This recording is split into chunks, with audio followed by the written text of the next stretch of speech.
Many voices, one community. This is Vox Lorcana.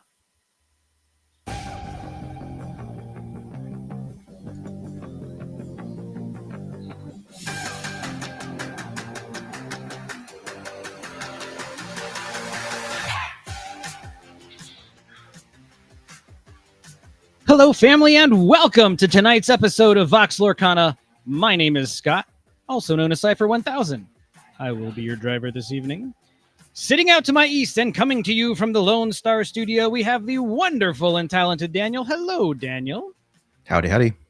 And up to the north, broadcasting from Studio Pacifica, we have the talented and wonderful Rebecca. Hello, Rebecca.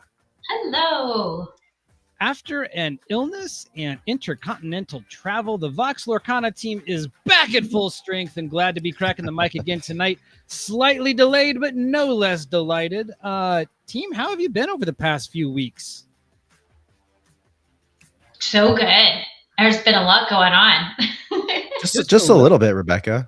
Just a little. I tell you, it's been the last couple months, it feels like, has been nonstop for me. But so much fun. But also, I had an extra day and a half when I got over to Belgium before the Disney Lorcana Challenge started, and it was nice to have. I had some downtime to explore and not have any expectations on me, and it was much needed. So. I am glad you had the time to explore, and frankly, I'm glad you're back. Glad to be back with the entire crew here. Later on, we'll get a recap from you on DLC Ghent. We'll also talk about the new, recently announced entry into the Illumineers Quest product line. We received some new information on the North American Continental Championships, the tickets for which go on sale during the upcoming sold-out Glimmer Games. Woohoo! Yeah, so that'll make for an interesting Sunday. Before we get to all that, though, we're going to flip our normal script on its head and get to our first guest straight away. Over the past few years, she's become known as an avid fan and world traveler for Disney Lorcana, participating in all of the collection quest events in the parks and at sea, and recently spent her days Disney bounding and turning cards sideways out at DLC Ghent. Please welcome to the show, Missy Enchanted. Hello, everyone. Welcome. Hi, Melissa. Hi, everyone. Thank you for having me. Absolutely. Thank you for staying up long enough to be with us. Greatly appreciate that. Of course. You were in Ghent and spent your time there. We'll get to your time in Ghent in just a little bit, but I'd actually like to start with you discussing your experiences about the various collection quest events, both at the parks and on the ships. You're one of the few people that have, at least that I'm aware of, that have attended all three in person. So how did those go? What was the vibe like at the different events, and how did they kind of evolve? Yeah, sure. So for the first one over at Disney California Adventure, I did have the pleasure, of course, experiencing that with yourself and Rebecca. And as you guys saw the storyline and just the full immersion that we had in the library was very emotional, very eye-opening for the setting that we were in. So us as Disney Lorcana fans, we kind of knew what to expect in terms of the storyline, but it was really cool to see brand new Illumineers get fully immersed into that storytelling and then the sound effects of Disney Lorcana. That was really cool, and I appreciated it for what it was in Disney California Adventure.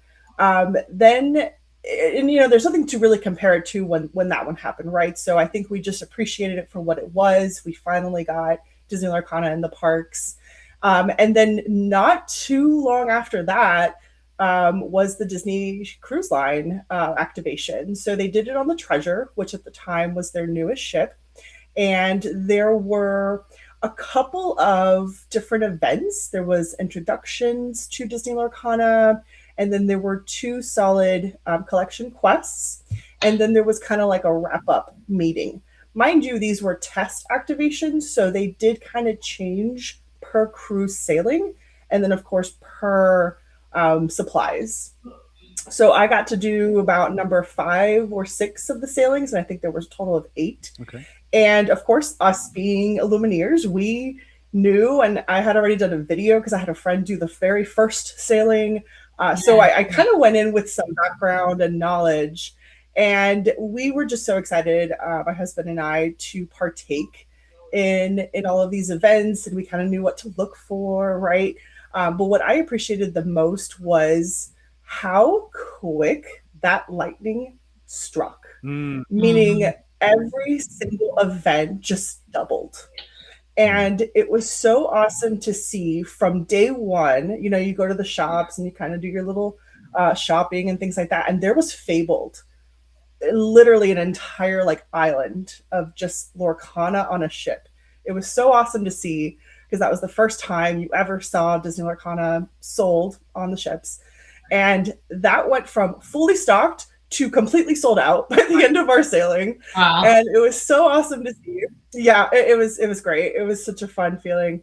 And then from the first meeting of like a couple 30 to legitimately, I have video of just starting from one end of the buffet area to all the way to the back where like the back balcony is to the aft of the ship was full of people in the dining room buffet area. And it was such a sight to see. So many people got to enjoy it. People of all ages, Illumineers of all ages. And I really, really hope they continue on the ships. And then lastly, Epcot was, I just think, a really great culmination of the two, because here we are in Walt Disney World. And I think obviously because it was about just under a month, this one saw the most guests and new Illumineers be introduced to Disney Lorcana. And my biggest takeaway from this one was, you know, not only did we have 3 different ways of experiencing Disney Lorcana at Epcot, we also had the Illumineers Lounge, which was such a fun little getaway within Epcot and World Showcase. And it was so fun to see, you know, little kids, parents, whomever, really just embrace the actual aspect of trading Disney Lorcana. You would have kids come over and they're like, hey, I'm looking for such and such. And we would just give them a pile of, you know, cards that we had because, you know, we've already collected them. Yeah. And, you know, they were so happy. And then parents were shocked. Like, what do you mean you're going to give us this entire trove of, you know, cards? And we're like, yeah, don't worry about it. And I think that was the biggest takeaway for me, was just the spirit of trading and helping each other out. And whether it was at the lounge or right outside the distribution center, people were actually engaging in the spirit of what I'm pretty sure Ravensburger wanted, right? It was just great. I hope they being Ravensburger, you know, takes all of these as huge wins. I surely did. And hopefully we get to see these come back, right? Whether in different iterations or some other form. I'm secretly kind of hoping we have something else again in Disneyland for either D23 or right? Mm-hmm. Or just in time for nationals. So we'll see what that looks like. But I think they've done a really good job of these first few iterations and introductions. And who knows? I know we're not going to get into it just yet, but some folks did talk to me over in Ghent, you know, some of our European Illumineers, and they were slightly jealous, and, you know, they want to see stuff like that at Disneyland Paris. Absolutely. And, you know, the other Disney parks. So, and I agree with them. So hopefully that is in the cards, as you will. There's nothing quite like seeing that light bulb moment, especially in a child. Where, like you said, the lightning hits and you know that they just get it. Yeah, that's incredible to see. I'm glad you had that experience, and I'm glad, frankly, they had that experience. Absolutely. It sounded like at Epcot too that it stayed pretty busy the entire festival. I forget how long it ran, like a month or over a month long, and that they were busy every single day of the whole entire festival, which is really neat to hear. Yeah, so it was just shy of a month, and what I found amazing was that they were able to have product for the Yeah. entire run of the festival. Yeah. Yeah.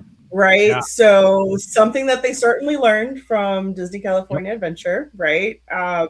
They were able to, from what we understood on opening day, which was a Friday, that they did in fact allot a certain amount, and once the booklets were gone, they were gone. Um, at no point did I ever hear that the cards you were able to receive did they run out.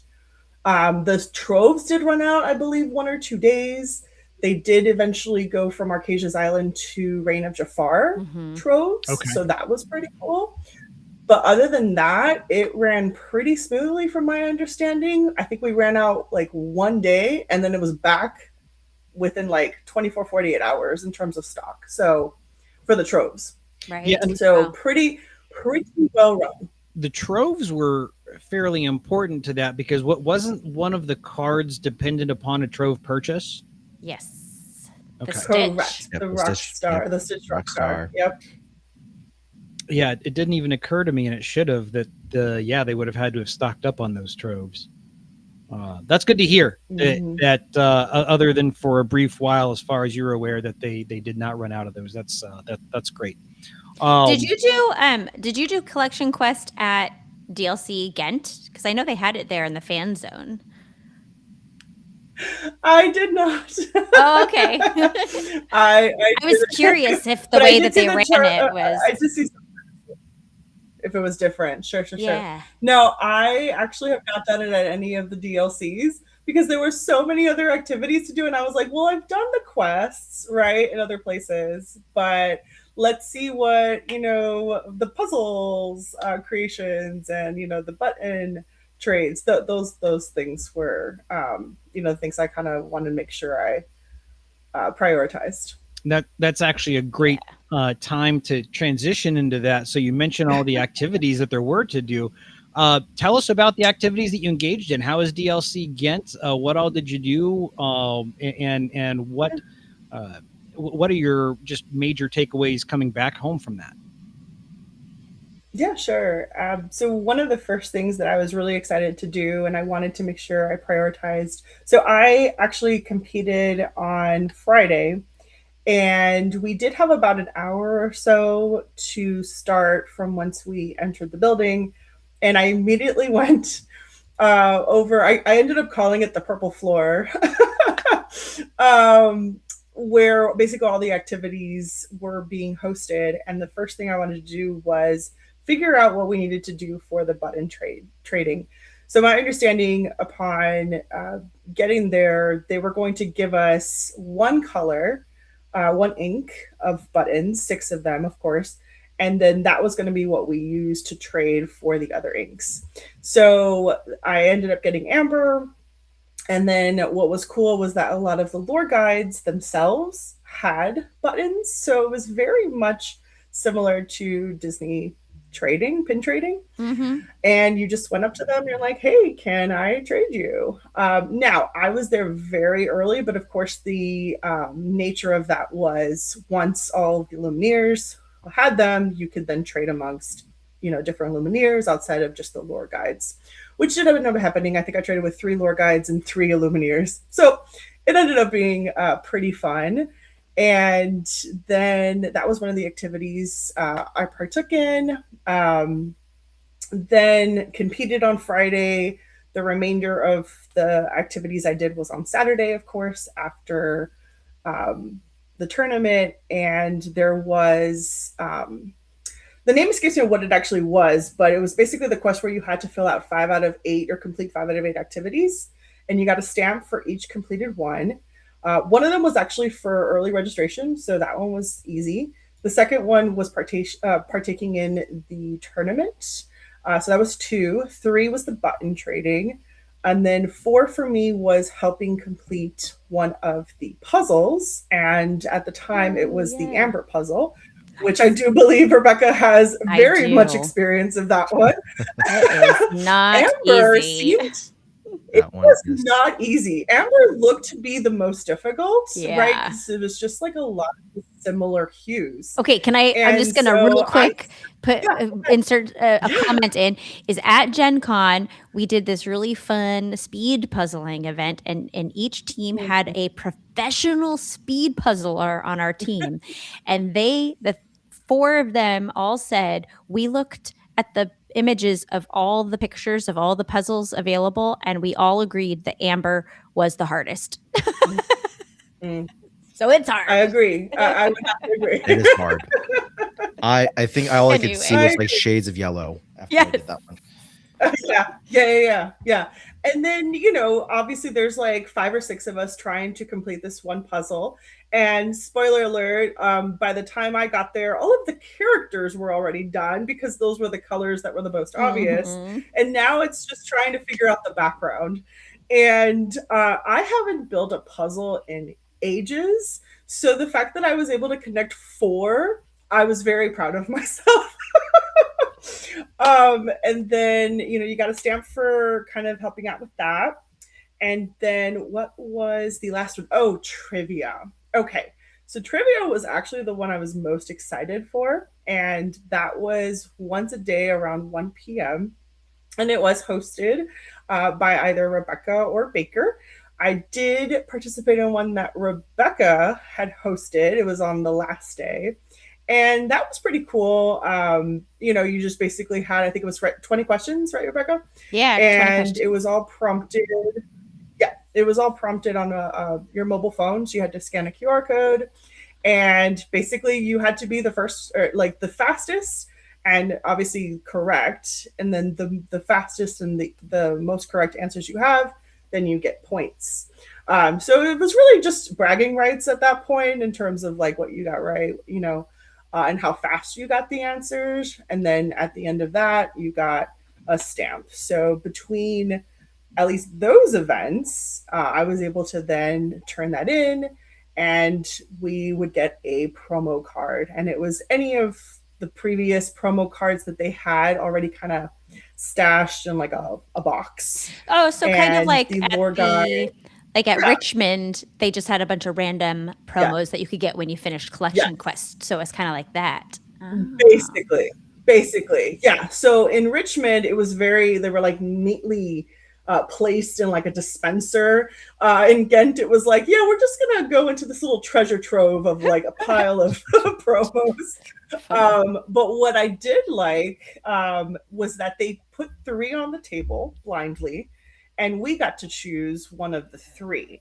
Fun. Whereas I think in Richmond, it was whatever we pulled. They just handed it to you. Yeah. Like 1 and 1.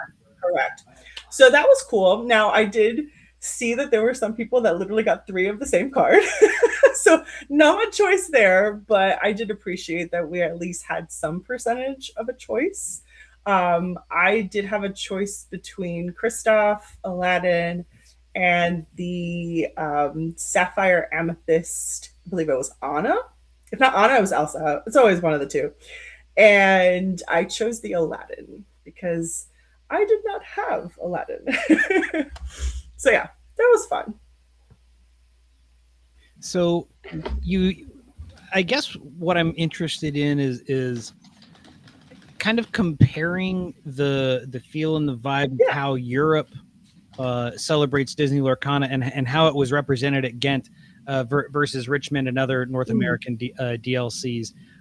What feeling do you get from the players there? Like, how invested are they? Is there more cosplaying, Disney bounding, etc.? What's their level of engagement like? I feel like the environment is very similar. Everyone's very excited to be there. People that recognized us were just so kind and so welcoming. And the spirit of Lorcana was definitely very similar vibes from, the States. I will say the difference is more so just the operational aspect of it. Like I realized at check-in, we got our Pegasus at check-in as opposed to like round 3, which is typically when we would get it. That's kind of nice. Yeah. So you didn't have to wait. So that was cool. Another thing I noticed was there was no player meeting. And we chalked it up to there's too many languages. So if you were to sit there and do the rules in like one language, you would have to do it in at least 2 or 3 more. That was my just kind of quick, hey, this is probably why. But they did run it pretty well. I don't think there was ever like a time where we're like, okay, we're kind of getting past that point of like, okay, this is getting a little extensive in terms of between rounds. But I think a lot of times it's just more so like, Wi-Fi or the hub or things like that. But I thought it was ran pretty well. It started pretty well on time or close to time. And the other thing was, and we anticipated it, my husband and I, was playing against someone who had different language cards. Yeah. So I did have an opponent who was Italian. So he played a couple of cards that I had not played against, and it was the new Bambi from Winter Spell.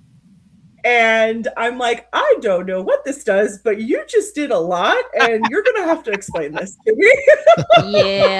Yep. And in his nicest English translation, he explained it to me, and I'm like, okay, so Bambi's a problem. I need to banish Bambi. Yes, you do. So he was very kind, but his deck was not. His deck actually did very well against mine. It was Ruby Amber, if I hadn't already said both colors, but no, it just did all the things, and it quested, and it drew, and it regenerated cards, and I'm just like, I was so unprepared for this deck, and I was like, wow, this is a cool deck, but not when I'm losing against it. But anyways, so as far as differences and similarities, that I would say those are my biggest observations. The spirit is very similar. Cosplaying, I would say there was less bounding and cosplaying. I don't know if that's typical of course, the overseas ones. I do know that Tate was kind of like trying to recruit people to come over and take photos.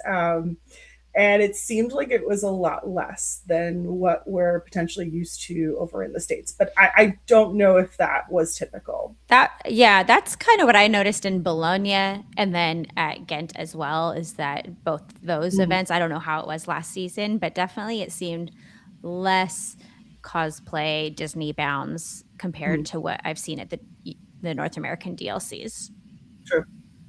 Okay. Yeah. All right. A lot of women though. Right? And families. It seemed like there was a lot of women in that room playing. And which is great. It's awesome. So great to see.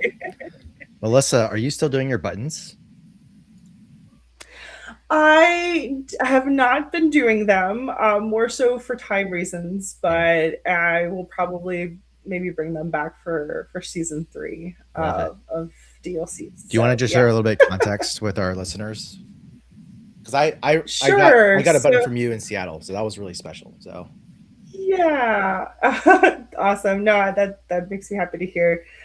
So I dabbled a little bit in button making, where I basically and I'm not the only Illuminator that did this, but we opened so many packs that what do we do with them?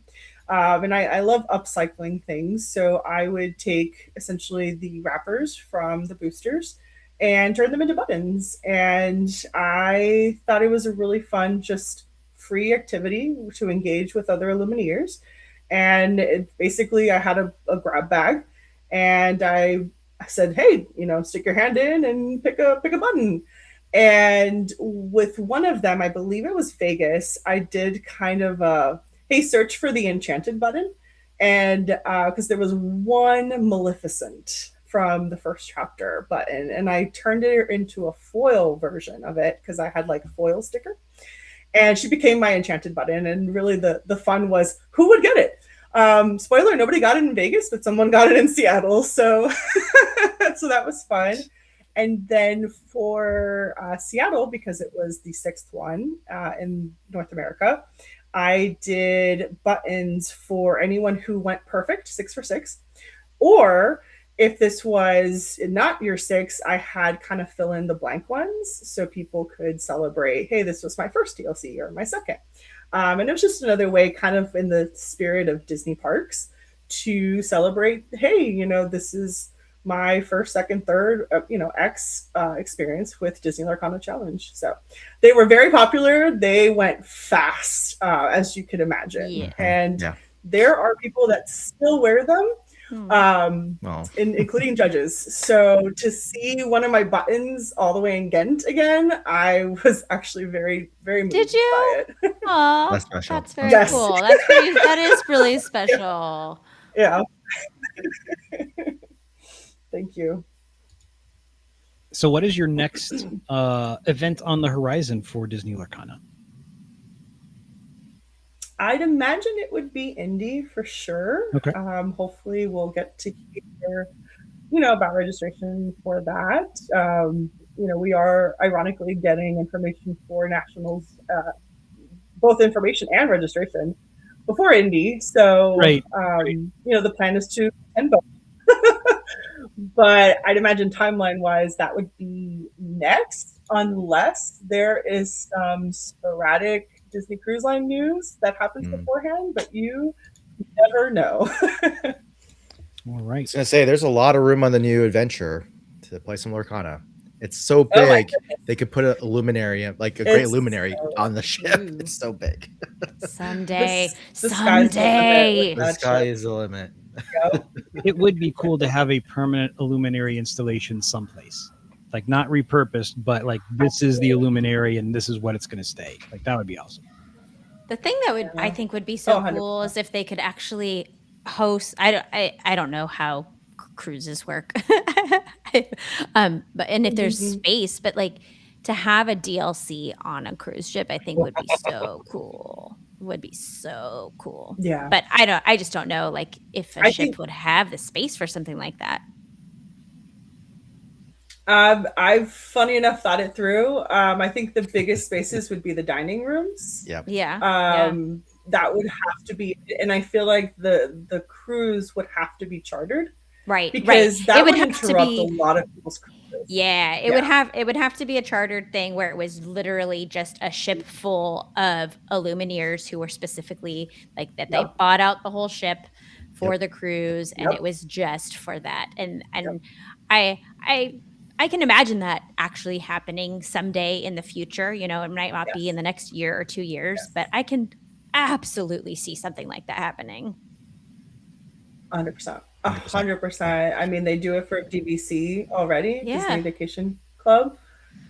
So why not Disney Lorcana? Why not? Well, Melissa, I appreciate you spending some time with us this evening. No, it's late, and I want to respect your time. Where can folks find your content online?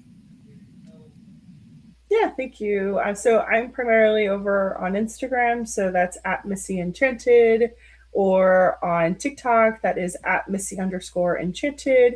And I did recently, a couple months back, start a YouTube channel, so that will also be at Missy Enchanted. Thank you for asking. Absolutely. Sounds good. Go out and give her the requisite follows and likes and subscribes and whatnot. Let's pump up those numbers and get the content, the exposure it deserves. Melissa, thanks again for being here. We will talk to you sometime down the road, okay? Thank you all. Thank you all, and have a great night. Thanks, Melissa. Thanks, Melissa. Thanks. Bye. All right. I loved hearing. Oh, hold on. There we go. A little dance there. Right? It's like, hey, just coming back. Right. Persistent presence. That's right. Yeah, I was thrilled to hear about the cruise passengers experience. That was awesome to hear her accounts of how the passengers just got it, and then when it did, they were kind of hooked. That was fun to hear. Yeah, the cruise someday. I've never been on a Disney cruise. I've talked to both Melissa and Daniel about their experiences. Make it happen. And one of these days, it'll happen. Speaking of making it happen, you made Ghent happen. Yeah. Yeah. So tell us about your trip. How did that go? What impressions do you come away with? It was so fantastic. I mean, we heard from Melissa, her experience there as an attendee, a competitor, and the TO over there just really stepped things up a level. And it was very neat seeing all of the new experiences that they had, the fan zone and it just seemed like not just like what they had available for people to do, like the new little quest book and the Disney trivia and all of that, like buttons. They had so many new things, but just the way that the whole event was run was so smooth.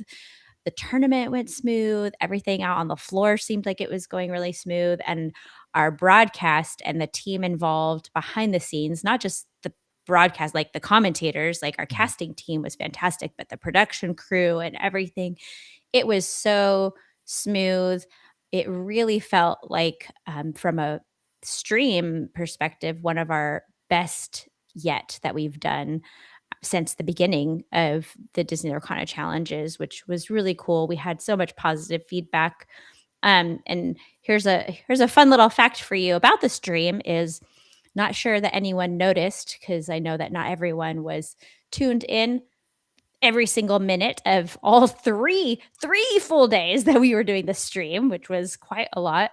But we did not ever, not once, go to a "we'll be right back" screen. Right. We had Wow. games or content going from start to finish for all 3 days. There was something happening. And so I think it was just a level up from all different perspectives on the event. And it makes me really excited for the next events coming in Dortmund and in Indianapolis and the future of Disney Arcana challenges, because I think we're going to see a lot of growth in all areas of these events and what it brings for attendees, both in person and through the broadcast.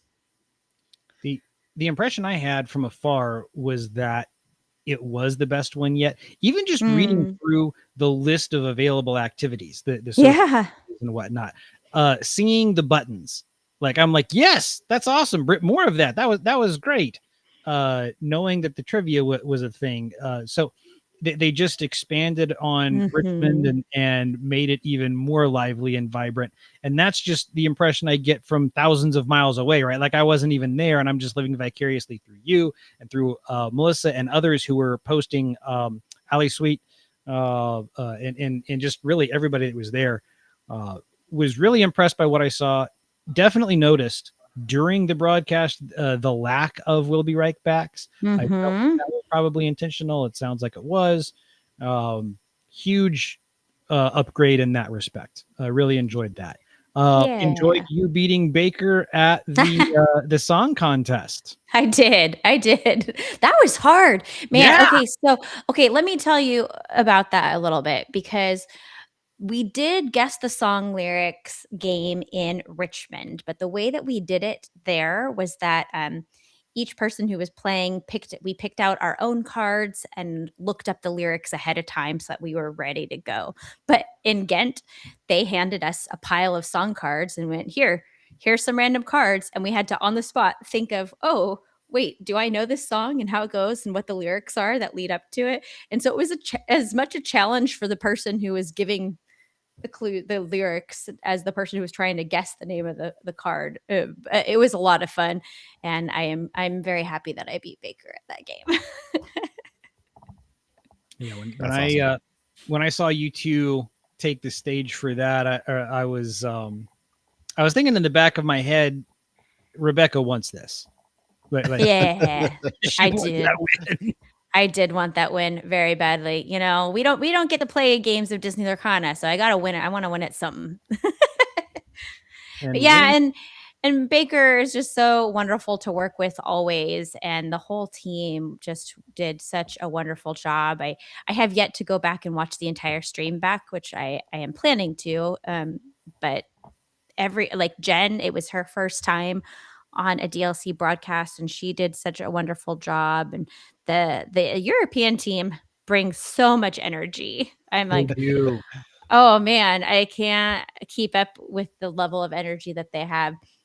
I don't know what it is, but not that the US and North American team doesn't have energy, because they definitely do. Like, you look at people like Brent and JDZ, and everyone has a lot of energy, but the European team, it's another level. Yep. No, I would definitely agree with that. It came through. It was pretty evident. I don't like pitting caster against caster there, but it's clear there's different styles, there's different energy levels. It was great to see something a little different than what we get here in the States or in North America.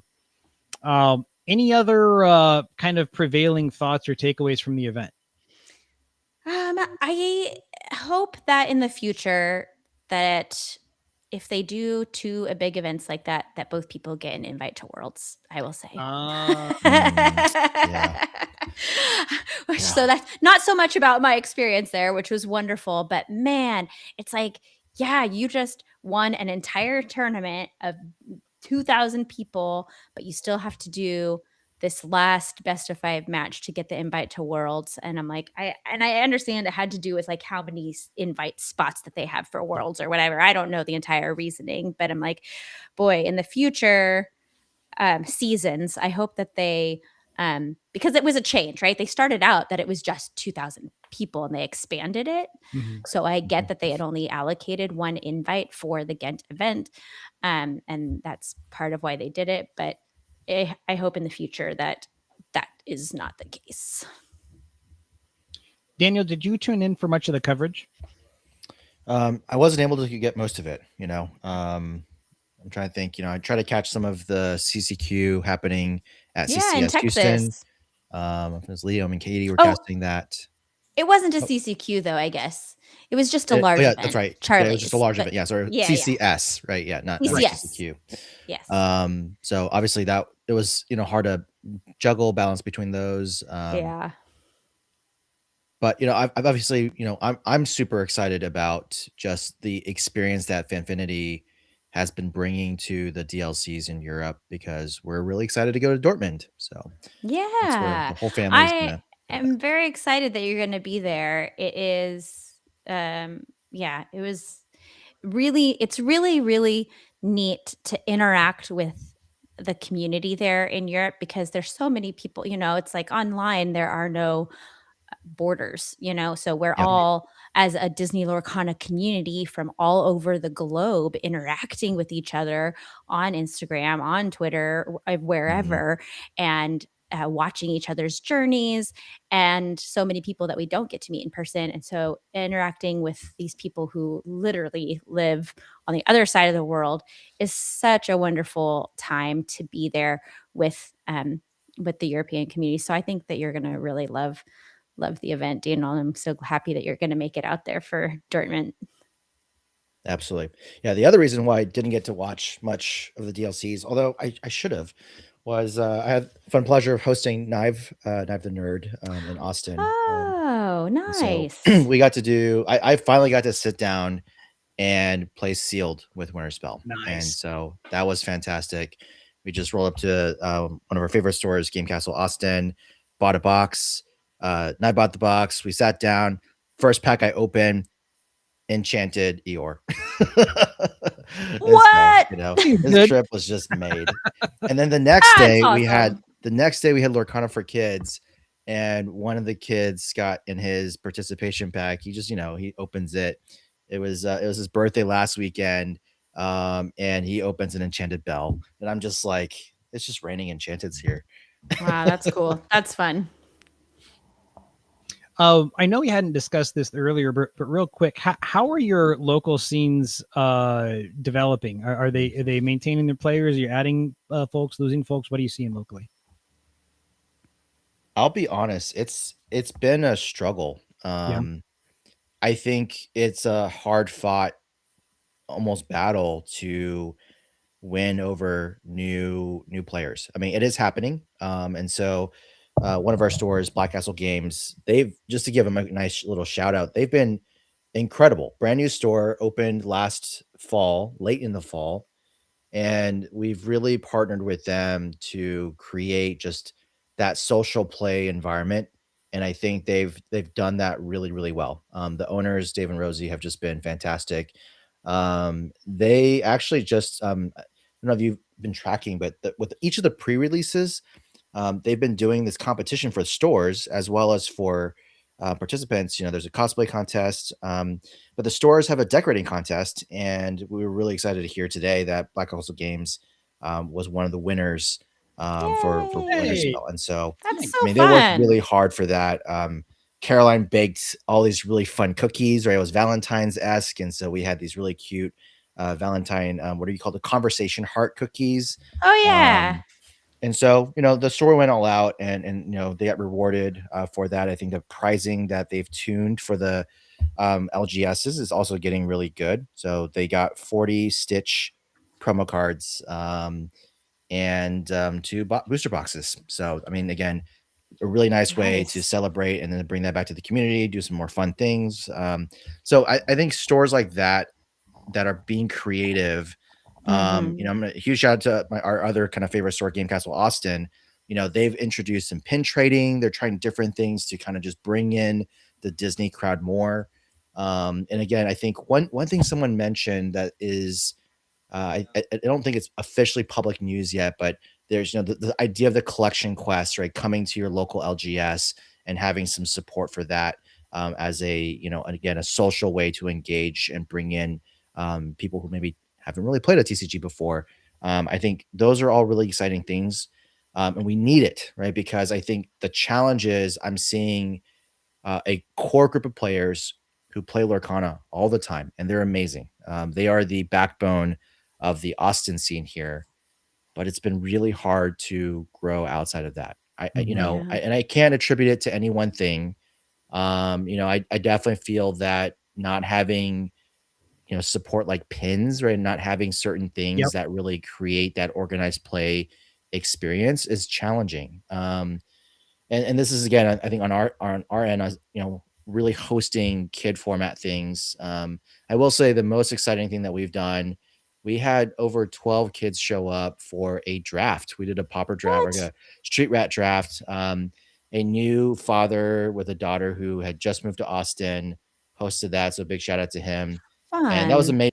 I mean, he had tinfoil to make fake wrappers and everything to kind of simulate a fun experience for the kids.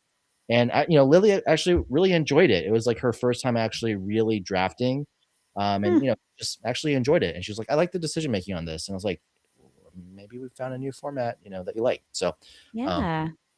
that's been our kind of experiences. What about you, Rebecca?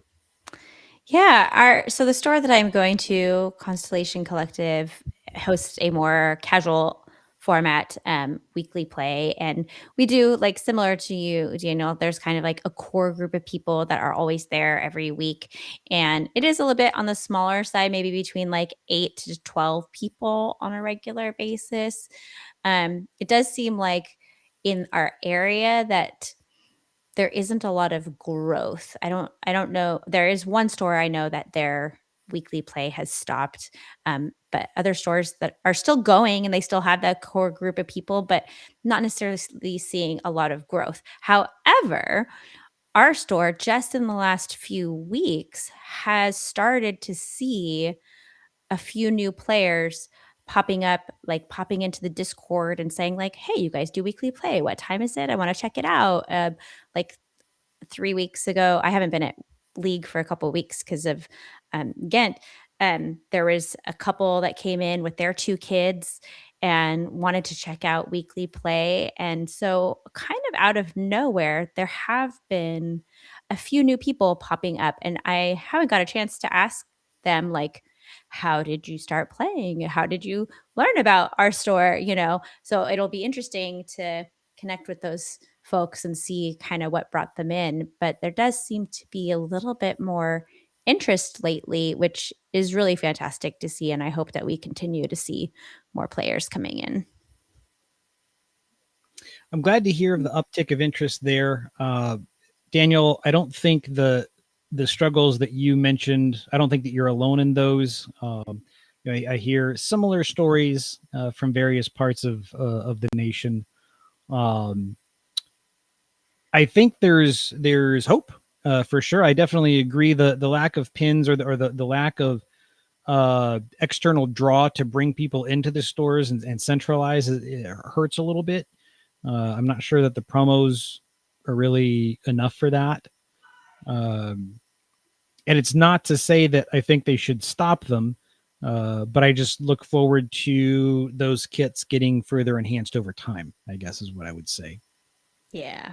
It does seem like the pins is something that they want to bring back and has to do with the tariffs and all of that, like and production and stuff. So it is nice to know that and I appreciate that they've been a little bit transparent about that, to say like, we know you guys like these. There's a reason you don't have them right now, and our hope is to bring them back. And so they understand that we love those. We love those pins, and that there is a intention to bring them back at some point, and it's just a matter of time or whatnot. But I don't know. Maybe there's other things they could do in the meantime. The stickers are fun. I do like the stickers. Yep. Nice addition, at least in lieu of, for the time being. Yeah. And I think I saw somebody, I might have mistaken, but I think I saw somebody turning them into pins. It's possible. Oh. Yeah. It's very, very possible. Little. I mean, the thing is like, I am not in the pin crowd, but it's like an entire subculture within the Disney like ecosystem, right? Like pins are a thing, and I do really think that is what enticed a lot of people, especially those who were more interested in social play and collecting, got them into the local game stores, was just that. So they'll be back. On the news front, during the interim, we had a couple of bits of news drop. First came out of Gamma Trade Show. The first news I saw was brought to us by Marco from Game Castle Austin. And that was for the new addition to the Illumineers quest, the Great Honey Rescue. Woohoo! Yeah. What was your thoughts upon seeing the first product images of that? That art is so cool, right? Absolutely. I'm not even a co-op play fan. That's my lowest rung of engagement. But I saw that product and I'm like, I'm getting it for the cards alone. I don't care what they do. I don't care what the gameplay is. Because if that's their lead image, the rest of it's going to be awesome. I can't wait. I can't wait to see. I mean, they obviously they're playing to their audience. They have seen how popular that Honey Wizard is, how many people just absolutely adore Winnie the Pooh Honey Wizard, and they went, let's go all in on this, and we are eating it up. and I love it. I will say though, there is one thing that has piqued my interest about the game itself, like the product, and once we get our hands on it and have more information, is I don't know if anybody else noticed this, but on the box it says 1 to 2 players. And previous iterations of Illumineers Quest were for up to 4 players. And so I'm really curious to know like what the game mechanics are, if that's the reason why it's different, that it's only 1 or 2 players, and how it actually plays, and finding out more information about the actual game itself. But other than that, yeah, that art is, I've seen so many people go, are we getting this as a playmat? Because we need it. Daniel, I know you've hosted and run cooperative events for previous iterations of Illumineers Quest. What are your thoughts on the 2-player aspect of that? You know, I'm not too concerned about that at this point, because I think, again, it's too early to tell, right? We don't really understand the mechanics and what it looks like, but here's something that we do know, right? We know that anything that is more of what I maybe call a tabletop format is going to be accessible. And, you know, for me, it's, again, having worked with stores to host really large pods of Illumineer quests, whether you're running it with multiples of 2 or multiples of 4, everyone's just playing together. And there's something about that adds an energy And I think it's a really great avenue for stores to create community. And it's also an amazing SKU that you can easily buy off the shelf, like a board game, right? And have a great experience. I really feel like the art and the styling, the design from the marketing standpoint is really going to speak to, I don't know, I mean, just even the cast of characters, right? The whole gang. Oh, yeah. From 100 Acres. It really has like this vibe of like, here's your rogue, right? Here's your paladin-ish, right, Oh feel. yeah. Wow. And I think there's something about that speaks to, maybe again, I don't play Dungeons and Dragons and other RPG type of tabletop formats, but I feel like it's a way to draw in that crowd. And Mhm. again, if you think about it, I've always been really delighted to find, especially families at DLCs that I've met that came into Lorcana because of Villainous, right? So other, that's really to me like leaning on the synergies of the broader brand of Ravensburger, and so again, this to me feels like a product that really feels like it's we're past the sophomore year, if you will, in my mind. I mean, Palace Heist was amazing. We had a ton of fun with that one. And again, we already know that stores are being activated to really run and encouraged to run Illuminator Quest experiences. They receive support for that, and so I'm excited. Again, I cannot believe this is all the way in October. But again, it's got some nice spooky-ish vibes, right? Mhm. I'm ready to see some amazing cosplay, right, coming off of just Yeah. these glimmers, right? So For Halloween. October 3rd this year is the initial street date that we have. MSRP $59.99. I am curious if it's not a situation where this box contains enough contents for 1 to 2 people to play, but with additional boxes you can expand the experience and allow more players to play in the same game. Total speculation, and it's not even that. It's just I'm wondering if that might not be the case. Perhaps, perchance, I'm we shall see. also intrigued. This is the first one where it doesn't, at least on the cover, it doesn't seem to be villain centric. Yeah, and I was thinking about that, and it was during the narrative main stage with the release of Winter Spell when they were talking about the vine and everything, Mhm. and saying that the vine itself, right now, so like this is getting into the lore of what's going on in Disney Lorcana, in the realm of Lorcana, and that the vine itself is a threat to the realm of Lorcana, and so it isn't the Ursula glimmer or the Jafar glimmer that's causing problems, that it is this vine. And I'm assuming that we're going to kind of get the culmination of this story arc in the Great Honey Rescue, similar to how we got the culmination with the other Illumineers quests. Sure. And that it's really this vine and what's going on with it. Yeah, when they said that, my first thought was, yep, the vine is bad, but or a threat at least. But what's causing that? Like, is there a mover behind that? I guess stay tuned. We'll find out and see. Mm-hmm. To be continued. Right. The other bit of news is I'm pretty sure it was during Ghent that they released information on the Continental Championships, both for Europe and North America. The biggest bit is that tickets will go on sale March 22nd for North American Continental Championships. Attendee tickets are going to be $50. Last chance qualifiers, $110. The major change is that the tickets are no longer through Eventbrite, but rather Fanfinity, which we are not used to seeing here in the States. One plus that I already see from that is with the inner workings of Fanfinity's purchasing site, you are able to purchase tickets for your entire travel unit as one. So that would include basically anybody that you're traveling with, family, parents, children, friends, that as long as you're all kind of associated ahead of time, you can buy them in a group.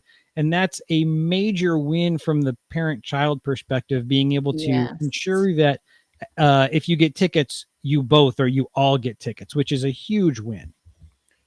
100%. And having just gone through that exact experience to register for Dortmund, it works really well. Awesome. They have a queuing system, which again, I felt like they ran into some issues when they opened for Dortmund. Some people were having issues with payment processing, and so they were able to very quickly pause the queue. Right. So you didn't lose your spot, right? The queue just like stopped rolling, and everyone in the Discord was like, what's going on? And they're like, we had an issue. We've paused the queue. We're going to sort it out first before we reopen the queue. And so that felt like a kind of support infrastructure that you just don't get with Eventbrite, right? And no offense, right, to Eventbrite, but sure. It's a third-party vendor. You just have less, I think, in autonomy. So that was one that really stuck out to me. There's definitely some pre-planning.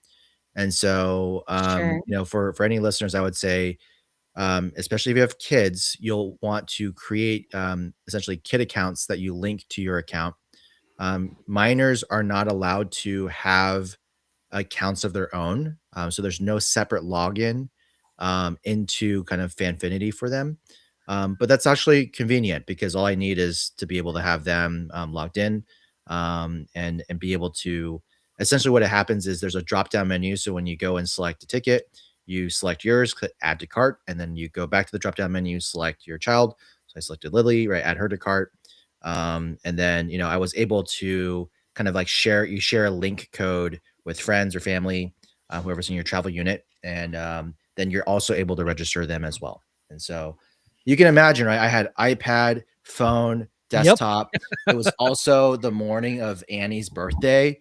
And so we also had like Zootopia craziness going on. And I'm sitting in this queue. And obviously we knew it wasn't going to sell out. But I mean, we had planned an entire family vacation around Germany and this DLC. And so like I was like, we are definitely getting tickets, right? And so but I will say, looking in hindsight, having had, I would say a challenging time with Eventbrite in season 1.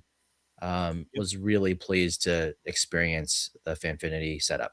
So real quick, as an aside, you'd mentioned Zootopia and movies. So speaking of movies, have y'all seen Hoppers yet? No. Is it out now? It is. Oh, I totally missed that. So good.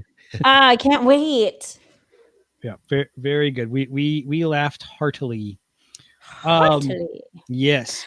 So the three of us and maybe more, I think, are going to have to conspire while at the Glimmer Games on that March 22nd, because that's when tickets go on sale, and I've got to do my darndest to try and get those tickets. Yeah. Is it 9 a.m.?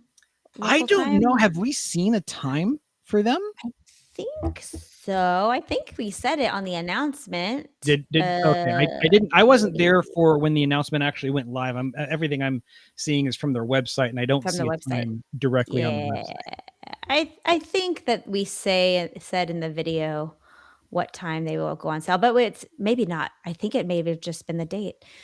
But we should hopefully find out soon, because that's only coming up in like a week and a half. Yeah, I'm going to have and everyone needs to know when to be on your phones. I'm going to see y'all in a week. I know. Right? We will all three be in the same place at the same time for the first time. Not in forever, but for the first time ever. Literally ever. I'm getting chills just I've got goosebumps by you saying that. Yes. My time off will actually start a week from today. Nice. I've got some assessments that I need to take on that Wednesday. The next day is March Madness, the first day of the first full day of the tournament. So I'll be watching that, and then the following morning, gonna hop a plane to Sacramento to the Glimmer Games, the sold out Glimmer Games. Oh, I'm so excited! This event is going to be so much fun. I'm also feeling anxious because, as one of the organizers, we really just want it to go well for everyone and that everyone has a good experience. But it's going to be very fun. And I'm so excited that we sold out. Yeah, that's incredible. Who all is going to be there? I know you've got some artists planned and other stuff. What are some of the highlights? Yeah, so Brian Wise and Heidi Neunhofer are the two artists that are going to be on site. Both of them are going to have some of their art set up. You can meet them, bring cards to get signed. And then Heidi is doing a artist talkback session live where we're going to have a chance. I'm going to sit down with her and ask questions from the audience and stuff. So that's going to be really cool. We have a local player who is a huge part of our local Disney Lorcana scene. He is like a local radio show host celebrity, and his radio station is sponsoring the Disney trivia. They're giving away like some concert tickets, like Hillary Duff, and he is hosting the Disney trivia, which is going to be so much fun. All of the social activities that we have planned, like speed puzzling, we're going to have a Lumineers quest. We have a cosplay contest, a Disney bound contest, all have some really fun prizes and are free for all the attendees and competitors, to participate in those. We're going to have Voltex is one of our sponsors, and they're doing this really cool binder design contest. Yeah. And so I know that Daniel, you're bringing a little artist with you. So, so we have sheets where people can design a binder cover, and whoever gets chosen, they're going to have a binder actually printed, their artwork printed on a binder and sent to them.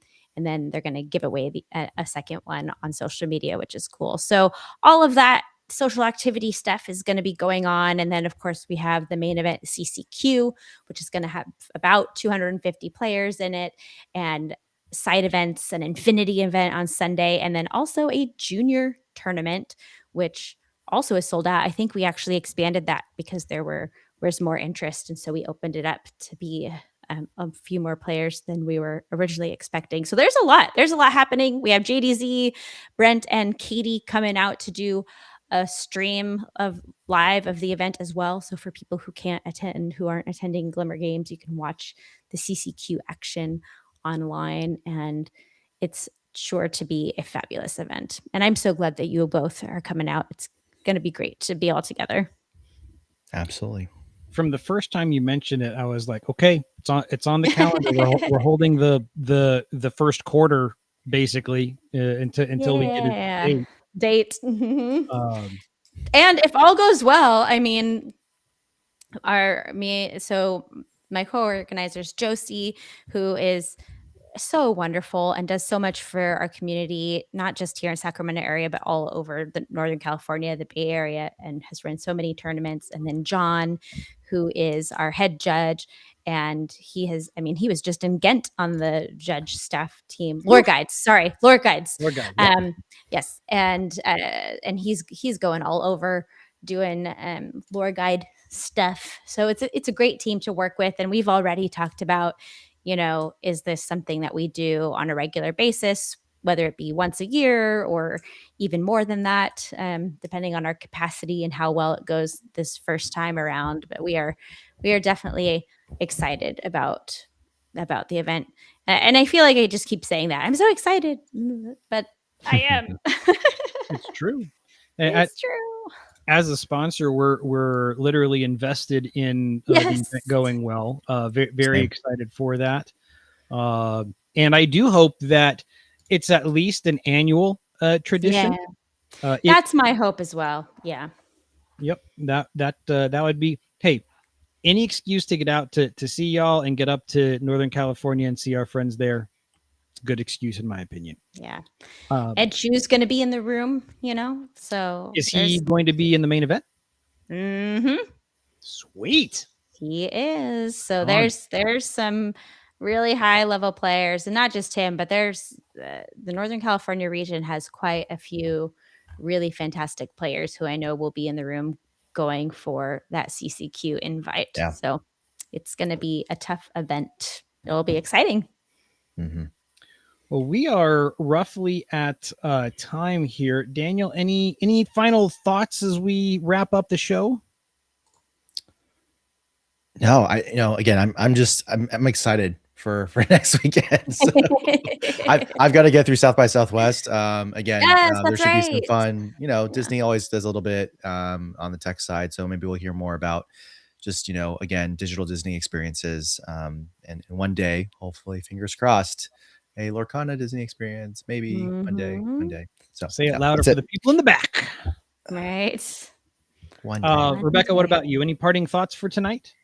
No, not tonight. There's just a lot of exciting things going on in Disney Lorcana, and I feel so positive about the future of this game. And yeah, I'm just excited. I'm right there with you. Well, folks, on behalf of host Daniel and Rebecca, and on behalf of our guest Missy Enchanted, just want to thank you for tuning in to this episode of Vox Lorcana and spending a little time with us tonight. And always remember, Lorcana means family. Good night, everybody. Good night. Good night.